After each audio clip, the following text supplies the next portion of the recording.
आमदार विकास ठाकरे यांनी नागपूर महानगरपालिकेत इमारत परवानगी व फायर एनओसी मिळवण्यासाठी खंडणी घेण्याचा गंभीर आरोप केला आहे। ठाकरे म्हणाले, माझ्या मतदारसंघातील एका इमारतीची फायर एनओसी अनेक महिन्यांपासून प्रलंबित आहे। मी फायर अधिकाऱ्यांना अनेक वेळा फोन केला, मात्र त्यांनी अर्जदारांना एका दलालाकडे पाठवले। या दलालाने पैसे घेतले तरी काम झाले नाही, त्यामुळे नागरिकांनी तक्रार माझ्याकडे केली। ठाकरे पुढे म्हणाले की त्यांनी एका कार्यकर्त्याला दलालाशी संपर्क साधण्यास सांगितले, ज्यांनी स्पष्ट सांगितले की नागपूरमधील NATP आणि फायर विभागातील सर्व काम मीच करतो, कोणतेही अडचणीचे काम असेल तरी मी करून देतो। यावरून स्पष्ट होते की सामान्य नागरिकांच्या कामात अडथळा निर्माण करून दलालांच्या माध्यमातून पैसे उकळण्याचा रॅकेट सुरू आहे आणि हे प्रशासकांच्या काळात वाढले आहे। आमदार ठाकरेंनी सांगितले की या प्रकरणाचा ऑडिओ पुरावा त्यांच्याकडे आहे आणि लवकरच पोलिसांना सुपूर्द केला जाईल।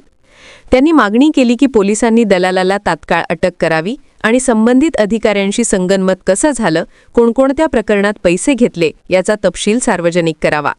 ठाकरे यांनी आठवण करून दिली की 2002 मध्ये अशाच प्रकारचा घोटाळा उघडकीस आला होता आणि तत्कालीन आयुक्तांनी रात्रीच 12 अधिकाऱ्यांना निलंबित केले होते।